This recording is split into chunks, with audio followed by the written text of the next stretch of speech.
एक यहूदी का गुजर मुसलमानों की एक बस्ती से हुआ। उसके दिल में ख्याल आया कि क्यों ना मुसलमानों के दिलों में कुरान और उनके उलमा के बारे में शुकूक पैदा किए जाएं। बस्ती में दाखिल होने से पहले उसकी मुलाकात एक चरवाहे से हुई।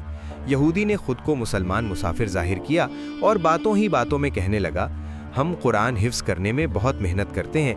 हालांकि कुरान में बहुत सी आयात एक जैसी हैं। अगर उन मुतशाबे आयात को निकाल दिया जाए तो कुरान मुख्तसर हो जाए और याद करना भी आसान हो जाए। चरवाहा खामोशी से उसकी बातें सुनता रहा।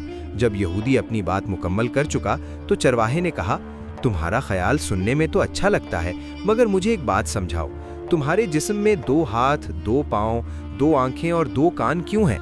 एक हाथ और एक पाँव से भी काम चल सकता है, एक आंख से भी देखा जा सकता है। अगर ये सब तकरारी आज़ा निकाल दिए जाएं तो तुम्हारा जिस्म हल्का हो जाए और ज़िंदगी आसान हो जाए।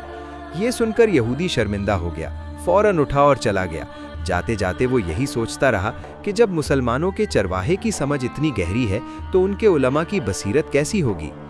प्यारे दोस्तों, अगर आपको ये कहानी पसंद आई हो तो रहीम स्टोरी स्पॉट को ज़रूर सब्सक्राइब करें।